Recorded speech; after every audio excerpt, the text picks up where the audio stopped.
Esse é o nosso programa Eclésia, começando agora para todo o Brasil, direto dos estúdios da Rede Século XXI. A Rede Século XXI, que vai ao ar por todo o Brasil. Os estúdios estão localizados aqui na Arquidiocese de Campinas, na cidade de Valinhos, no estado de São Paulo. Mas é uma graça a gente chegar em todos os lugares do nosso país, muitas cidades, muitas capitais, muitas maneiras que você acessa o nosso programa. Se você está assistindo ao vivo pela TV, está diante do seu televisor nesse momento, seja bem-vindo. Mas também se você está assistindo aí pela internet, pois nosso programa está disponível, todos os nossos programas estão disponíveis na internet, através do portal da Rede Século XXI, rs21.com.br/eclésia é a página do programa Eclésia. Todos os vídeos estão lá. Todos vocês sejam bem-vindos. Vamos começar um programa na noite de hoje, falando sobre um assunto que já iniciamos na semana passada. Começamos na semana passada a conversar com o padre Vander Maia, que está aqui ao meu lado, falando sobre a sacralidade da liturgia. E prometemos que faremos uma segunda parte, estamos aqui então para cumprir essa promessa. Essa é a segunda parte desse programa, então, que dividimos em duas oportunidades. Padre Vander, seja bem-vindo mais uma vez, que bom ter o senhor conosco. Olha aqui, que bom estar de volta, hein? Para a segunda rodada, eu acredito que tenha sido frutuoso. Você que nos acompanhou na semana passada está de volta conosco aqui hoje. Eu até já comecei aqui o início desse programa falando sobre o portal da Rede Século XXI, pois o programa da semana passada está disponível lá no portal. Então você acessa esse endereço que está aparecendo no seu vídeo, rs21.com.br/eclésia, você encontra então o nosso programa da semana passada, a Sacralidade da Liturgia. Lembrar também que se você acompanhar pelo Facebook, a página do Eclésia, no Facebook, Programa Eclésia, é fácil de achar lá no Facebook, Programa Eclésia, lembrando que a palavra Eclésia com duas letras C, também você fica por dentro de tudo que rola, a gente também disponibiliza o vídeo lá, tá bom? Então assista a primeira parte se você perdeu, não dá pra gente repetir tudo, mas acho que um detalhezinho acho que dá pro senhor repetir, porque a gente tá falando de liturgia, vamos entrar em muitos assuntos. O conceito e a definição de liturgia, só poderia relembrar pra gente, por favor? Rápido, Eric. A palavra liturgia vem do grego leiturgia, ação do povo. Isso existia, era tudo o que era referente à ação do povo na sociedade grega, e que quando a igreja traz esse termo, incorpora esse termo para a sua vida, vai ser tudo aquilo que ela vive, que ela celebra, os mistérios da vida e da obra de Deus em todo o seu povo. O Cristo, então, cabeça, através do clero, os sacerdotes, os diáconos, os bispos e o seu povo, o seu corpo, membros do seu corpo vivo. Então, tudo aquilo, toda a herança, todo o depósito celebrativo que Cristo confiou à sua igreja é chamado de liturgia. Bonito, interessante, mas não vamos repetir tudo que conversamos no ano passado, como eu disse, porque foi bem legal, você tem que assistir o nosso programa. Mas eu vou fazer uma pergunta já, continuando para o decorrer então da segunda parte, como a gente combinou. Tudo que existe na liturgia é sagrado? Ou tem algo na liturgia que seja profano? Aliás, qual é a diferença entre sagrado e profano? Então, Eric, tudo que existe na liturgia é sagrado. Por quê? Porque a liturgia é uma ação sagrada. Então não pode ter nenhum elemento de profano nela. Não pode haver treva na luz, entende? Certo. Ok? O que a igreja separou e o que a igreja permitiu, o que a igreja normatizou como parte, como elementos, como parte da liturgia, tudo isso é sagrado. Certo. Cada item, nada acontece por acaso. Isso tudo é parte de um todo. Da indumentária, dos vasos sagrados, cálice, galhetas, cibórios, âmbulas, até paramentos, toalhas, altar, a estante onde vão os livros, tudo, cada gesto na liturgia não existe nada profano. E qual a diferença entre o sagrado e o profano? Quer dizer, sagrado é aquilo que foi consagrado a Deus, foi entregue a Deus, aquilo que foi abençoado, foi dado ao Senhor. Profano é o que está fora disso. A palavra, na verdade, profanos, é o que está fora do templo. Certo. O que está fora do templo é o que está no mundão, ok? Portanto, na liturgia não existe nada de profano. Nada é nada, Eric. Não pode existir. Bom, nesse sentido, talvez as pessoas até confundem um pouco então, esse conceito de profano, não necessariamente seja uma coisa ruim. Não, né? não. Vou dar um exemplo, ver se o senhor me diz que está certo. Por exemplo, se o senhor disse então que é consagrado a Deus, vamos dizer então que é algo que foi retirado para o serviço de Deus ou para a ação, a água. A água não necessariamente é sagrada, mas é uma coisa boa. Quando ela foi abençoada pelo sacerdote, passou a ser água benta, faz parte da liturgia, pode ou não fazer parte da liturgia, e portanto passa a ser sagrada. Ela passa a ser sagrada. Então, não... Santa. Entendi. Ela passa a ser santa. Se você trocar o termo de sagrado por santo, talvez fique mais Entendi. fácil para as pessoas assimilarem. Entendi. Não pode existir na casa de Deus o que não seja santo. Até porque, se a gente pensar... É isto. Se a gente pensar em santo, santo, santo com o sentido de selecionado, também não está errado, né? Não, separado. Né? O sacerdote é tirado, ele é separado para servir e ungido, para servir única e exclusivamente a Deus. Por isso não se dá para ter duas vidas. Todo batizado, no fundo, não é, Eric. Tanto que na igreja antiga o batizado era chamado de santo. Se a gente pegar o conceito de santidade naquele momento, significa que deveria exprimir, expressar, deveria testemunhar em plenitude a vida de Deus que trazia em si. Não pode haver na liturgia algo de profano. No profano no sentido de que não pertence a Deus. Entendi. Nesse sentido. Nada que foi retirado ou escolhido para o serviço. Pronto, Entendi. exatamente, exatamente. O padre, uma outra discussão que poderia gerar isso, bom, isso já é uma discussão puramente filosófica, a gente não vai por esse caminho, se bem que seria bem interessante, mas a gente não vai por esse caminho. Por exemplo, o que é beleza, o que é belo, se algo é belo para mim, não é belo para o outro, porque isso existe um ramo da filosofia que estuda isso, que é a estética. É uma ciência antiquíssima, bonita, muitas pessoas já colaboraram e se debruçaram sobre esse tema. O que é ou não o belo, discutir o belo como um todo faz parte, então, um ramo da filosofia, um ramo conhecido como estética. Porém, a beleza está presente na liturgia, de alguma forma ou de muitas formas. A pergunta é, existe alguma expressão litúrgica que não exprima a beleza? Não. Primeiro, Eric, a beleza liturgicamente remete a Deus. Tá. Deus é a beleza. Sem cairmos no filosófico, não, senão vai ficar pesado. Mas a beleza é algo que transcende o ser humano, vai além dele. Entende? Está acima do próprio ser humano. A beleza ali arrasta, transcende no sentido de que lhe arrasta, lhe arrebata. A beleza, por excelência, é Deus. Deus é a beleza. Ele é o belo, por excelência. E a liturgia é o reflexo da beleza de Deus. Tanto que a via da beleza deve ser a via essencial pela qual o homem se encontra com Deus na liturgia. Uma liturgia bem celebrada é bela, não? Cuidado em cada detalhe dos vasos sagrados, belos, limpos, brilhando, aos paramentos do sacerdote, de todo o corpo litúrgico assim, excelentes. Cada passo, cada detalhe, cada sincronismo, isso vai chamando a atenção. Isso vai abrindo para um outro mundo, não vai? Vai abrindo para uma outra realidade. O que acontece? Isso é chamado de via pulcritudine.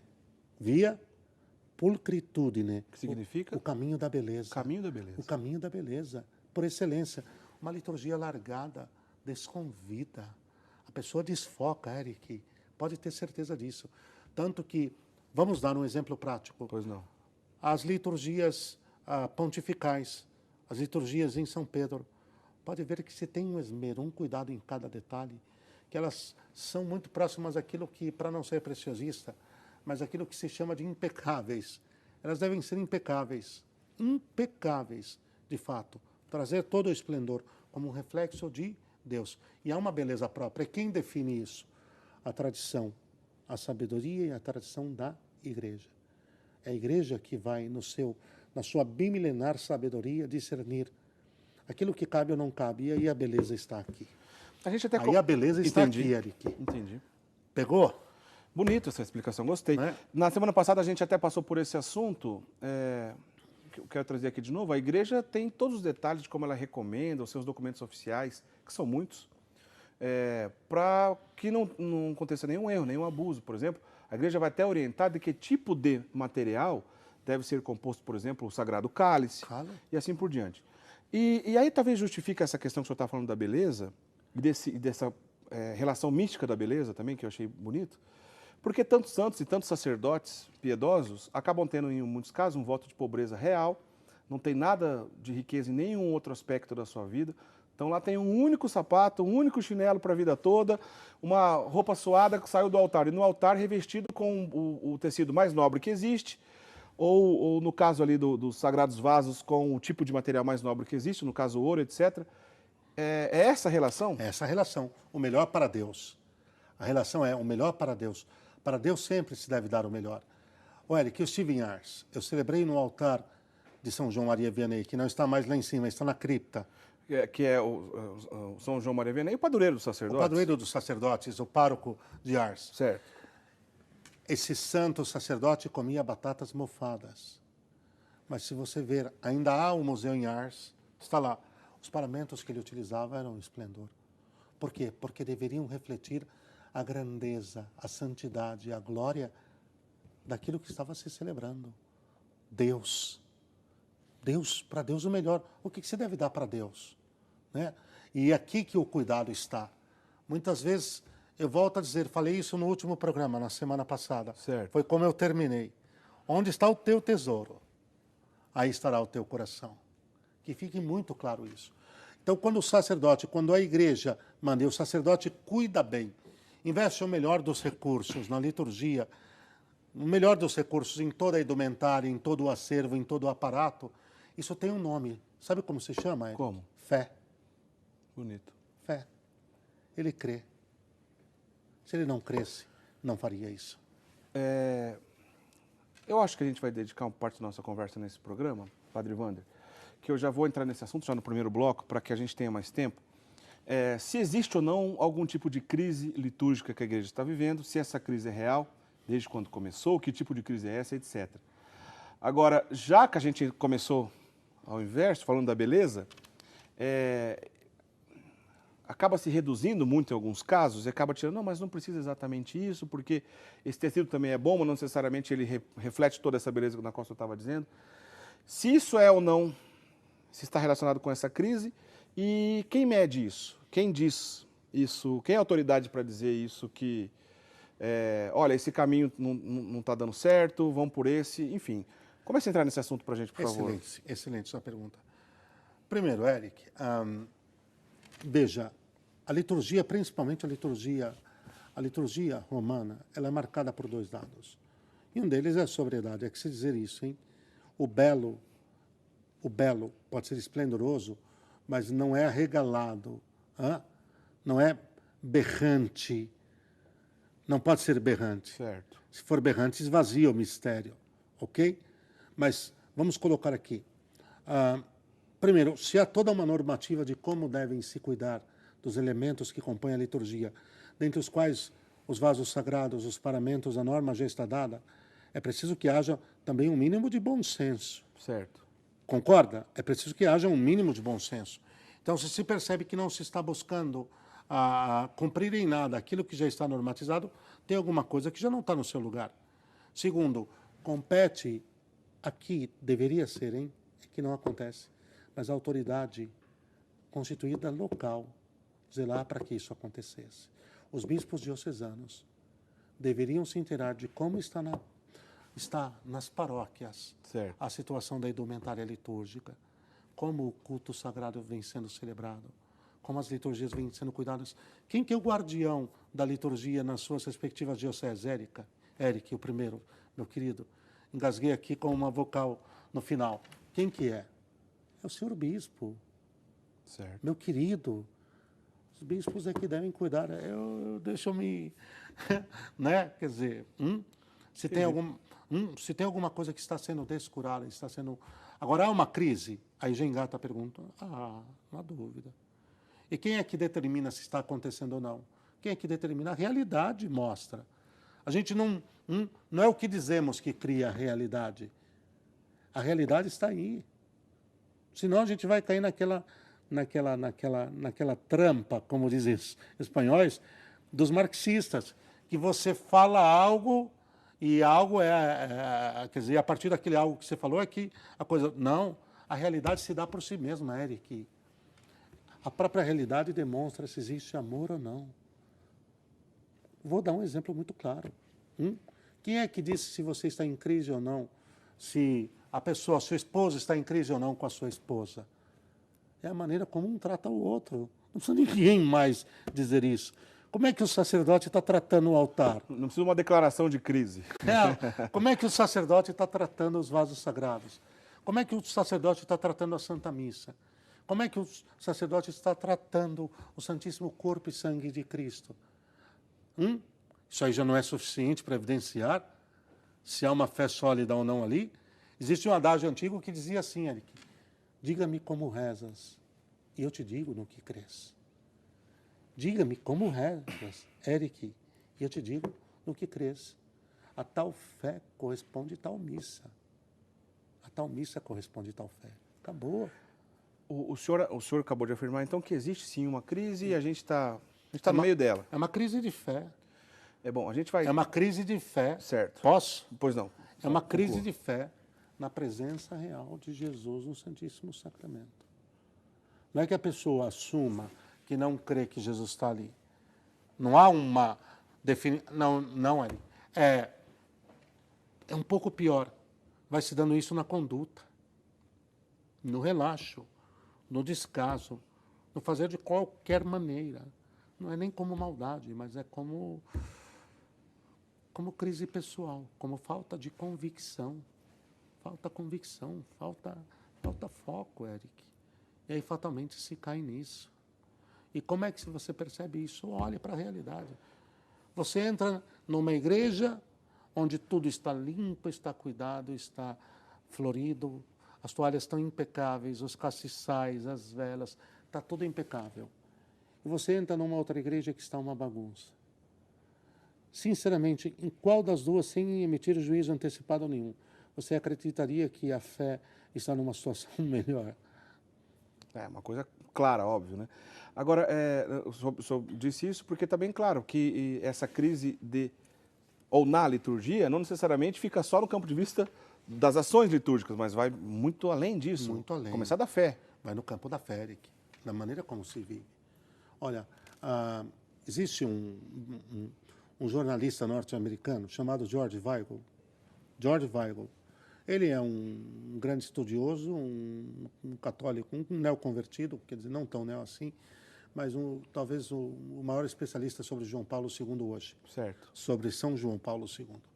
E o Weigel dizia o seguinte, que cada batizado deveria ser recordado da sua dignidade no momento, por exemplo, em que ele vive a Santa Missa. Quer ver uma coisa, Eric? A dignidade com que alguém se comporta na Santa Missa pode ter certeza que vai ser um reflexo da mesma dignidade com que ela se comporta lá fora. Entendi. Estou dizendo dignidade é profundidade, é postura, é atitude, é gestos. Não tenha dúvida disso. Se for muito estapafúrdio, se for muito berrante, se for muito espetaculoso dentro da Santa Missa, tenha certeza que lá fora não vai sair grandes testemunhos não, viu? Mas se alguém que você percebe que vive a Santa Missa recolhido de uma maneira profunda, tentando mergulhar, normalmente quando sai lá fora é alguém que tem uma clareza diante das atitudes, das decisões, do como deve viver, que é uma coisa impressionante. Porque crê, porque tem fé, porque não vê a missa como show. Entendi. Não vê a missa como espetáculo, não vê a missa como um divã, como algo para desafogar as mágoas, ou ir lá se sentir legal. A missa foi gostosa. Não tem uma expressão que me deixa tão parrudo, Eric, né? Ou barrudo. Eu vou fazer aqui um trocadilho. Foi bonita, gostosa, agradável. A missa foi gostosa. Bom, o que a missa foi gostosa? Alguém consegue me definir a missa ter sido gostosa? Acho que até a gente poderia voltar ao tema. Porque a gente vai conversar sobre... A gente vai para o primeiro intervalo já, a gente volta nessa questão da crise, quando começou ou não. É interessante essa questão. Eu fico doente com essa coisa da... A missa foi gostosa. A missa foi um show. Se me falar que a missa foi um show, eu peço permissão para o bispo para fazer exorcismo. Né? Pois é, interessante. Bom, afinal de contas, a missa não é um lugar de entretenimento, não é um lugar de... No teatro você vai e acha um show, etc. Mas enfim, acho que você já entendeu o que o padre quis dizer. Vamos então para o primeiro intervalo. Depois do intervalo a gente conversa então sobre o Concílio Vaticano II, sobre um pouco mais dessa crise na igreja. Aliás, o que tem a ver o concílio com isso? Tem relação ou não? A crise começou antes ou depois do concílio? Bom, esse assunto para o segundo bloco. Não sai daí, a gente continua essa conversa já com o padre Wander Maia. Até já. Padre Wander, já entramos no assunto crise, né, na liturgia. O senhor concorda que essa crise existe? E eu citei aqui o Concílio Vaticano II. O Concílio Vaticano II, vamos falar a verdade, tem gente que vai dizer que a crise começou devido ao concílio ou que ele é o culpado dessa crise na liturgia. Há gente que defenda isso. O senhor concorda com essa afirmação? De maneira alguma. De maneira alguma. Para mim, essa é uma das afirmações mais equivocadas que existem, Eric. dizer que a culpa da crise da liturgia é culpa do Concílio Vaticano II, é dizer que o mar está ficando poluído por causa do sal que existe na água do mar. Ou seja, não tem cabimento. Não tem cabimento nenhum. Você não tem como dissociar a água do mar do sal que está nela. Você não tem como dissociar o concílio da igreja, da qual ele é parte e expressão. Ok? O que acontece é que se utilizou erroneamente o concílio. Deixa eu lhe dizer isso, eu fiz há pouco um curso de atualização sacerdotal sobre o concílio e ficou muito claro isso. Há pouco, que eu digo, há uns 3, 4 anos atrás. Certo. O problema foi que instrumentalizaram o concílio de uma forma, assim, malévola. Uma coisa é, isso eu aprendi de um grande homem, uma coisa é o que o concílio disse, outra é o que dizem que o concílio disse e outra é o que disseram do concílio. Olha o trocadilho, Eric. Não é fácil, né? Não é fácil. Uma coisa é o que o concílio disse. São 3 coisas muito distintas, né? Outra é o que dizem que o concílio disse. Outra é o que disseram sobre o concílio. 3 coisas totalmente distintas. Alguém que comenta, por exemplo, algum documento do Concílio Vaticano II, não tem nenhuma relação com o Concílio Vaticano II. Nada. Na prática. Nada. Quer ver uma coisa? Posso te dar um exemplo prático? Tá. Acho que isso vai ajudar muito a você que nos acompanha em casa a entender. Certa ocasião, Eric, eu cheguei num local para celebrar e eu trazia todos os meus paramentos. Todos os meus paramentos. Certo. Alva, amito, estola, casula, símbolo, o galão sobre a casula, tudo. E para piorar um pouco, eu estava de batina. Estava completo. Entenda, né? Para piorar um pouco. Entendi. E aí, guarda-se, né? Mas o sacerdote local, não importa onde foi, então não estou expondo ninguém. Ok. O sacerdote local disse, pare, para que tudo isso? O Concílio Vaticano II acabou com todas essas coisas. E aí eu não tive alternativa, Eric.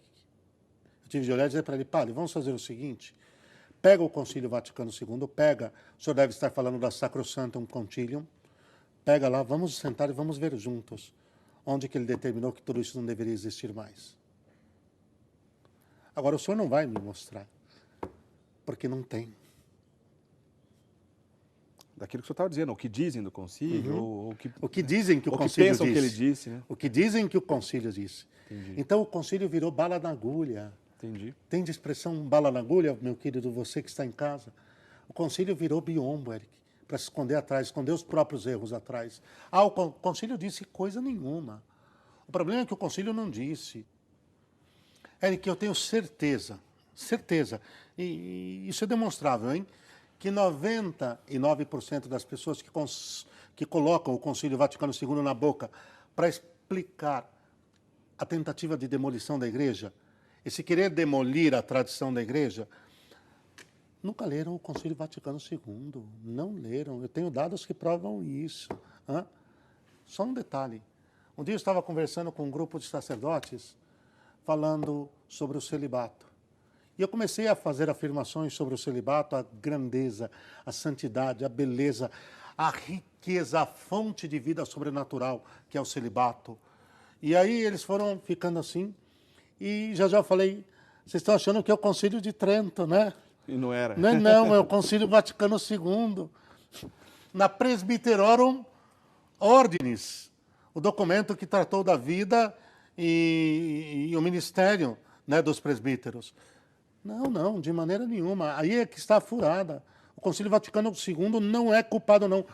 Porque aí entra Bento XVI, Eric. É preciso reler e trazer de volta o Concílio Vaticano II em toda a sua força, em toda a sua originalidade, que é o quê? A continuação da tradição da igreja. A hermenêutica, nós fizemos um programa sobre isso. Você se lembra? Sim. A postura de isolar o Vaticano II, como se ele fosse o Pentecostes de uma nova igreja, é conversa furada. Eu só queria traduzir aqui, porque assim, quando a gente usa a hermenêutica da ruptura, alguma coisa disso, ótimo. Tem gente que não sabe o que é isso. Não, né? Deve traduzir agora. Aliás, hermenêutica é uma palavra que a gente não usa em qualquer lugar, né? Não. Eu entendi o que o senhor está dizendo. A hermenêutica da ruptura, atitude, ou a hermenêutica da continuidade, em poucas palavras, quer dizer o quê? Traduzindo. Atitude. Tá. Vamos facilitar? Vamos lá. A atitude de querer pegar tudo que veio antes do Concílio Vaticano II e jogar no lixo, como se fosse algo carunchado, Tá, e que não serve mais para a igreja, isso é uma mentira, Eric. certo. Bem simples, hein? Da forma mais simples do mundo. Ok? A hermenêutica da ruptura.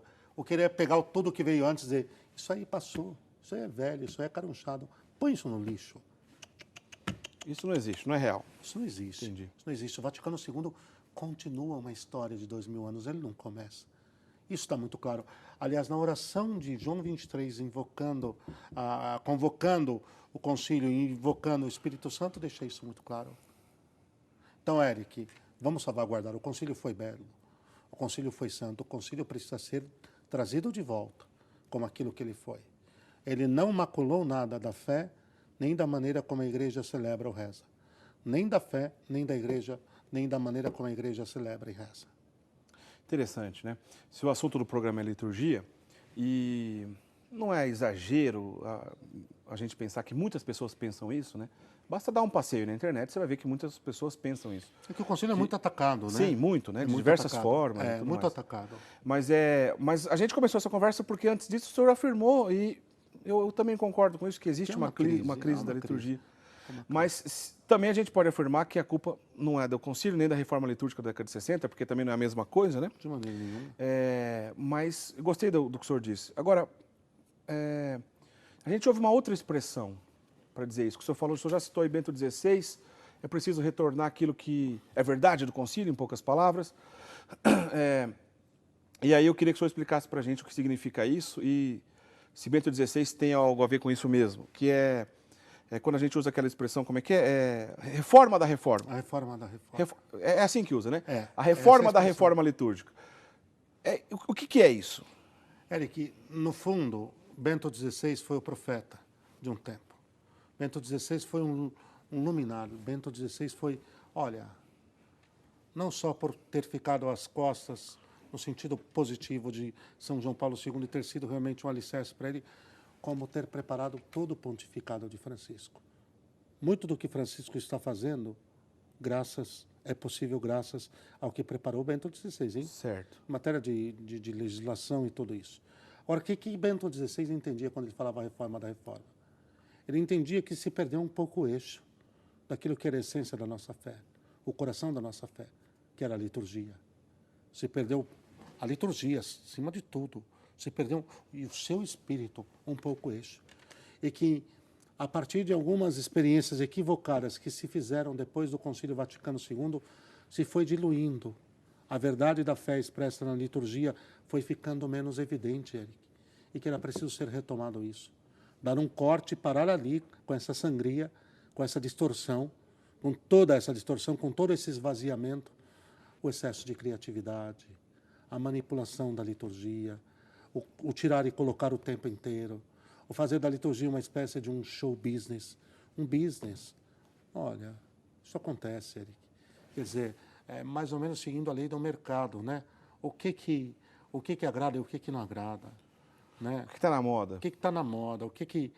Essa expressão é muito... O que pega? Né? Hein? O que está pegando? Né? E aí Bento XVI fez refletir que nós precisamos resgatar os elementos essenciais. O que é isso? Vou dar 3 exemplos, tá? Pois não. A capacidade de silêncio. A capacidade do silêncio, Eric. Os gestos, a vivência gestual dentro da Santa Missa. O que comporta cada momento? O recolhimento, o silêncio, ok? E, acima de tudo, isso aqui que é o essencial, o se ater àquilo que já está dado. Não ficar criando, tirando e colocando. Então, o silêncio, os gestos. O que o Concílio Vaticano II definiu? Que a participação dos fiéis na Santa Missa, o Weigl, houve um corte, o Weigl falava isso, aqui eu perdi o fio da meada quando eu estava falando dele.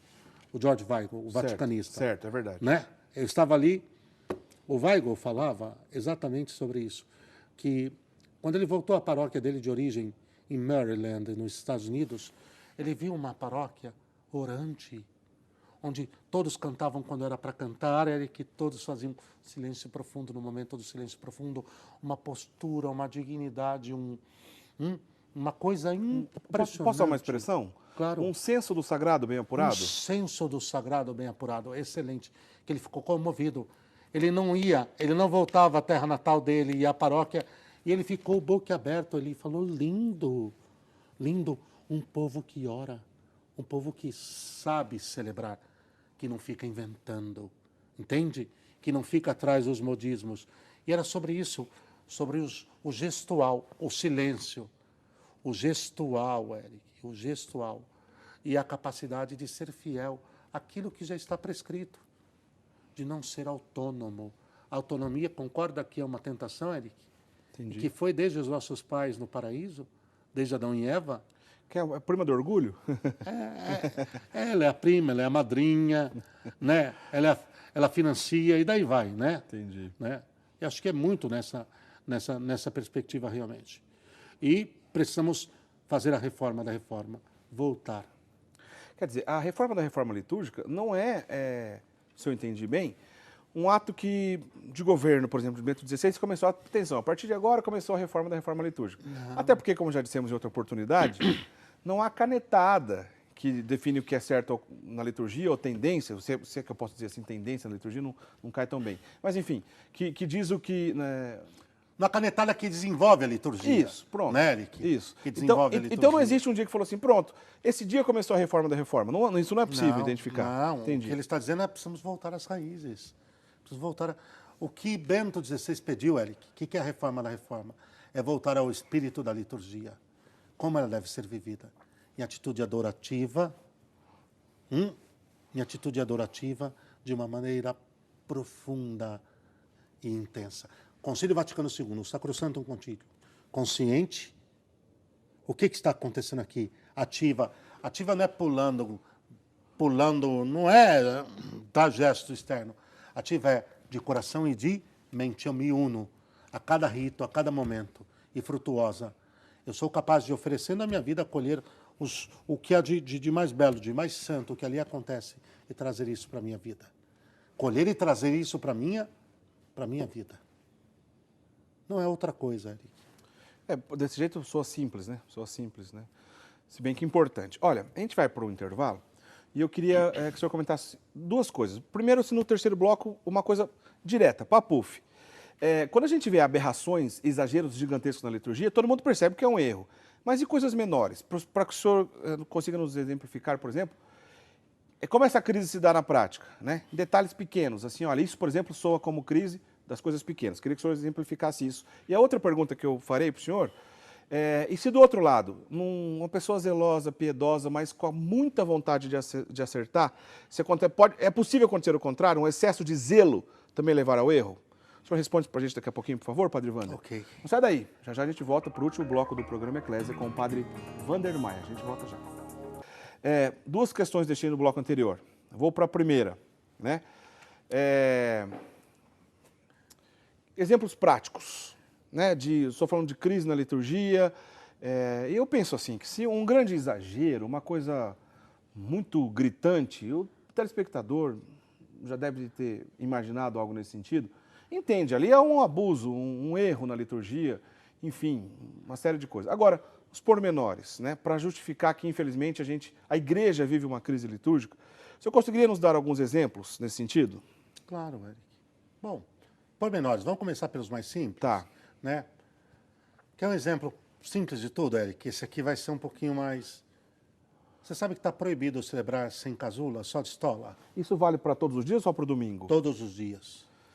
Então existe uma lei na igreja que não pode celebrar sem casula. Está normatizado, desculpe, eu não tenho o texto aqui. Tá. Fica para uma próxima oportunidade. Tá. Está normatizado pela Congregação para o Culto Divino e a Disciplina dos Sacramentos que está proibido celebrar só de estola. E a conferência local dos bispos pode intervir nesse assunto? Se é normativa lá de cima, não. Bom, eu entendo que não. Aí os canonistas depois podem Pode ter um desdobramento nessa questão. Podem pegar no meu pé. Entendi. Tá, ok? Outra coisa, às vezes, exatamente nisso. Detalhes muito simples, os paramentos, os cuidados, paramentos muito mal cuidados, né? Muito mal cuidados. O decoro da liturgia, do altar.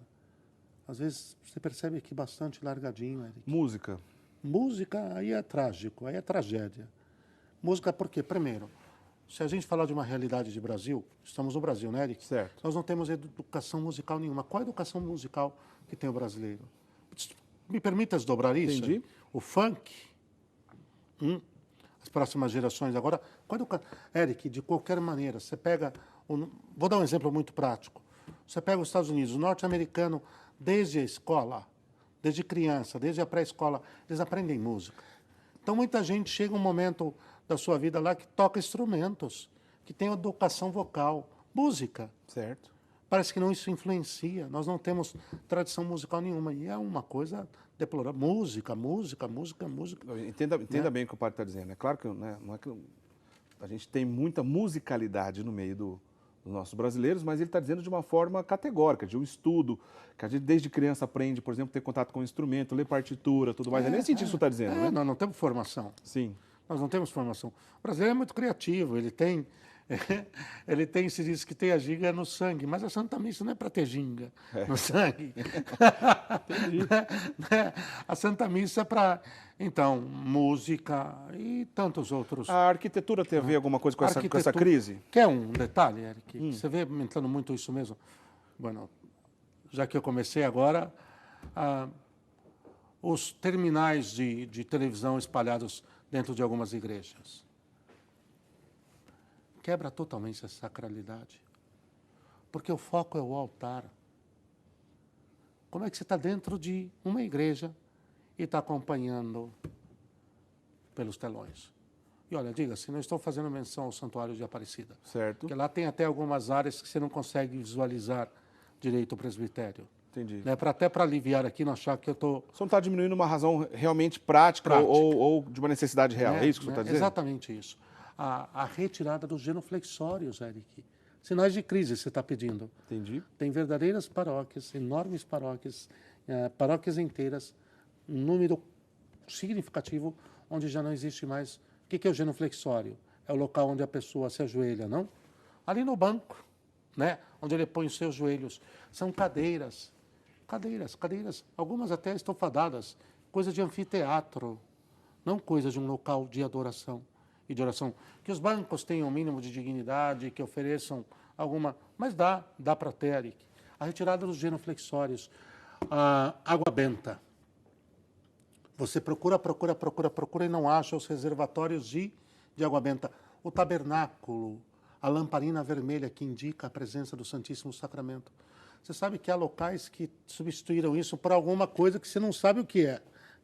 Mas não é a lamparina vermelha que indica que o rei, o Senhor está ali, Eric. E daí por diante, tem muita coisa a mais. Entendi. Né? E aí você vê assim, estou falando da parte estrutural. Certo. Aí vem para o lado dos fiéis. Posso? Pois não? Posso continuar um pouquinho mais? Até porque é bom o senhor falar um pouco dos fiéis também, para a gente não pensar de alguma maneira que essa crise da liturgia somente está da parte do clero ou da liderança, vamos dizer assim. A raiz é o clero, é. Certo. A cabeça está doente, o corpo... Entendi. Né? Mas comenta, por favor. Mas vamos lá. A cabeça está doente, o corpo embarca, né? Entendi. Bom, o pessoal vai para a Santa Missa, Eric. O fiel hoje vai para a Santa Missa, despreparado para o que vai viver. Ele já chega lá despreparado. Certo. Já chega com a Santa Missa começada. O que nem poderia aos domingos, não? E aí, como se veste, Eric? Olha, das vestes curtíssimas, homens e mulheres, de chinelas de dedo nos pés, há um indecoro total na maneira como se veste. É uma coisa que não fazem por mal, pessoas boas, mas não estão preparadas, não estão educadas, não estão formadas para viver aquilo. Eu tenho certeza que seria diferente, Eric, se descobrissem. Não fazem porque não sabem. A minha experiência como sacerdote, 15 anos de ministério, é que quem é formado depois agradece e diz assim, padre, que coisa linda, eu perdi tempo. Eu estou começando a entender como é que se vive, como é que é. Eu quero tirar frutos, eu quero adorar. E, Eric, na postura externa, a maneira como se vestem, a maneira como passam a viver a Santa Missa, numa intensidade de recolhimento que você fica comovido. Você fica comovido. Assim, eu vou usar um termo atual, não conectadíssimos com o que está acontecendo. É assim que se fala hoje? Sim, claro. Conectadíssimos. Podemos dizer isso, não? Entendi, é verdade. Com o que está acontecendo ali dentro. Eu tenho certeza que quando o senhor deu exemplo, por exemplo, de sem sapato, chinelo, o senhor obviamente não está fazendo referência a quem só tem aquela opção. De maneira nenhuma. Não é isso que o senhor quis, eu tenho certeza disso. Não. Eric, mano, de maneira nenhuma. Não tem nada a ver, nada, por Deus, nem de perto. Não estou demeritando a quem só tem aquela opção, as pessoas boas de uma situação. Não. Estou falando de desleixo aqui. Entendi. De gente que vai para o trabalho. Então, eu vou rasgar o verbo para ter. De gente que vai para o trabalho com terno Armani e que vai para a missa de bermuda e chinela de dedo. Para quem não sabe, terno Armani, que eu não... Só estou fazendo um trocadilho. De qualidade. Entendi. Grife. Entendi. Grife cara, muito cara. Para o trabalho, ele usa um Armani. Para a missa, ele vai de bermuda e chinela de dedo. Entendi. Você chama isso de zelo, Eric? Entendi que está claro. Bom, já estava claro, mas ficou mais ainda. Né? A postura, a maneira. Acho que esse é um exemplo muito forte, não? Esse é um exemplo muito forte. O cara enverga um terno finíssimo para ir trabalhar e vai feito um mendigo, guardando o amor e o carinho aos mendigos. E vai feito um mendigo para a Santa Missa. Tudo isso a gente coloca no mesmo ambiente de crise na liturgia? Sim. O que acontece é que, diga-me no que crês. Diga-me como rezas. E eu te digo no que crês, Eric. No fundo, Eric, se eu reconheço que ali está Deus, o Deus da minha vida, da minha salvação, o meu amor, meu Deus do céu, o melhor sapato iria para ele. Aquele melhor terno que eu tenho, mas antigamente era assim. Por que com os nossos avós não era assim? Não tinha uma expressão assim, roupa de ir na missa? Roupa de ir na missa. Porque era a melhor roupa que a pessoa Claro tinha. que era. Posso contar então uma, Eric? Pois não. Minha mãe conta que a vovó levava elas para a Santa Missa e elas iam com um chinelo no pé, caminhando, chegavam lá na porta, lavavam os pezinhos, secavam, levava a toalhinha, Eric, e aí colocavam o sapato de missa. A veste já estava digna, Entendi. mas no pé, para não trazer a terra da rua para dentro da igreja. Roupa de missa, sapato de missa. Mas isso é zelo, isso é amor, isso é fé. Se eu reconheço, Eric, se eu reconheço que ali está Deus, o que eu vou dar para ele? É a questão do tabernáculo, o sacrário. Vejam o que virou dos sacrários. Olha, não vamos ficar pessimistas também, Entendi. né? Mas o sacrário. Mas vai lá na Verbo Divino e olha para o nosso sacrário. Você vai dizer. A gente tem que falar, a gente tem que botar exemplo, não tem jeito. Você vai dizer aqui se acredita que Jesus está. Vá na Verbo Divino e olhe o nosso sacrário. Aliás, qual é o endereço da sua paróquia? Verbo Divino, onde que fica? Rua Alexandre Dumas, 1469, Chácara Santo Antônio. Santo Amaro, São Paulo. Santo Amaro, São Paulo. Lindo. O tabernáculo, ele lembra a Arca da Aliança, Eric, com dois anjos em bronze nas laterais segurando o tabernáculo. Só de olhar para o tabernáculo você já começa a entrar em oração. E sabendo que o maior tesouro, a maior riqueza está ali dentro. Mas lembra-se da via pulcritudine, a via da beleza, o caminho da beleza é a fé que se expressa. O que acontece? Quando eu começo a descuidar, quando eu começo, Eric, volta à expressão do esposo. O esposo que não se cuide para sua esposa, fica difícil ela acreditar que ele a ama. E vice-versa. Está claro ou não está? Claríssimo. Desleixado, relaxado, descuidado. Quer dizer, uma hora ela vai terminar perguntando para ele, não vai? Você já não me ama mais? O que está acontecendo? O que todo esse desleixo? O que todo esse relaxo? Tem hora que dá a impressão que Cristo vai perguntar para nós. Vocês já não me amam mais? Vocês não me amam? Olha, a minha casa é casa de oração. De alguma maneira vale dizer isso, hein? O esplendor, o apogeu da igreja esteve marcado pelas suas construções, pela beleza das suas construções, pelo cuidado e o esplendor com que se cuidou de cada detalhe. Você sabe disso, Eric? Olha, isso foi a alta Idade Média. É muito interessante. Já citando a Idade Média, já para a próxima e última, talvez, pergunta que eu depois prometi que faria no bloco anterior. Ok, está claro, né? O melhor para Deus, o mais belo possível na liturgia, os materiais corretos, de acordo com as orientações da própria igreja, para cada um dos elementos que compõem a liturgia, vestimentas, altar e assim por diante.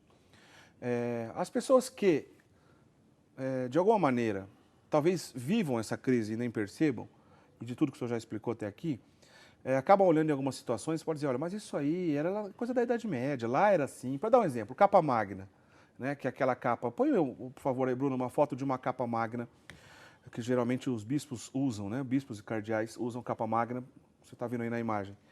Ela não foi abolida nem pelo Concílio Vaticano II, nem por reforma, enfim, no fim. Existe e é lícito usar a capa magna, por exemplo.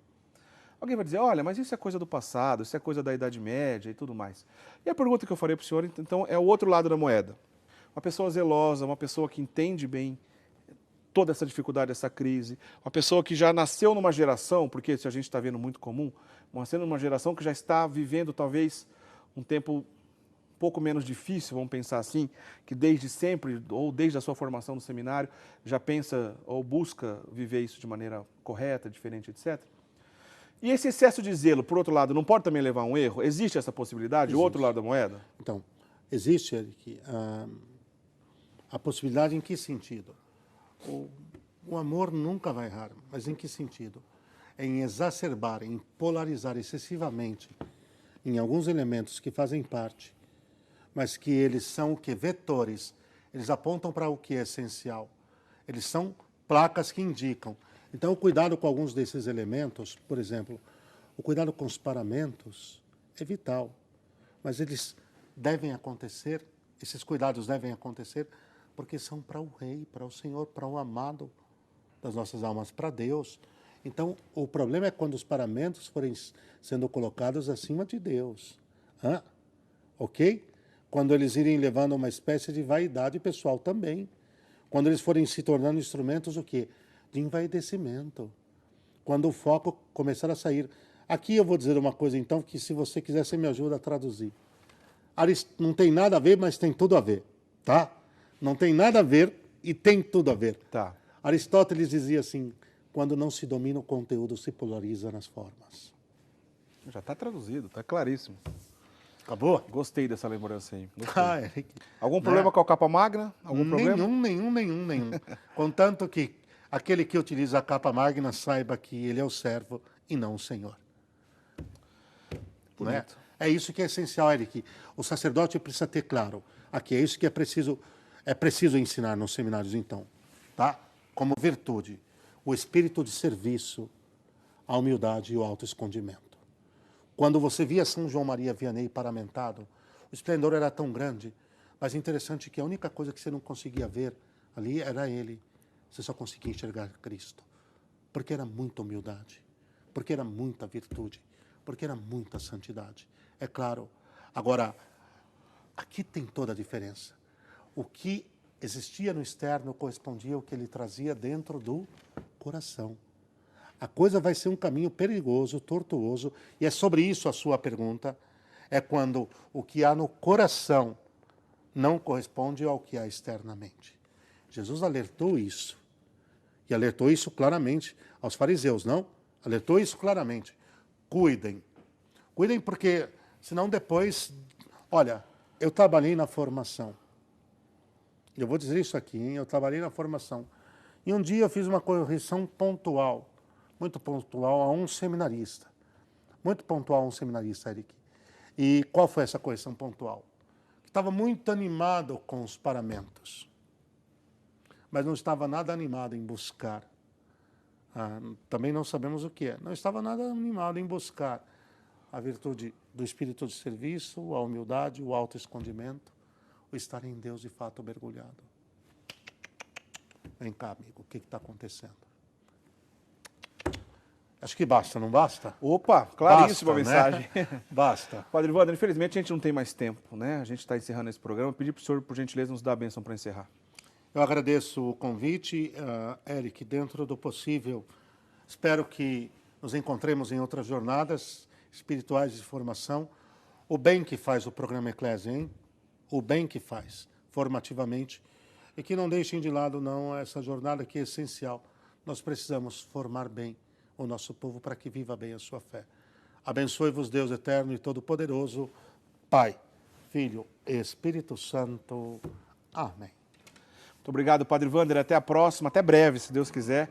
Nosso programa está ficando por aqui. A gente agradece a todos os nossos amigos que são sócios dessa obra, que nos ajudam a manter de pé essa obra. Muito obrigado. Só através da tua colaboração é possível a gente levar para todo o Brasil um programa como esse.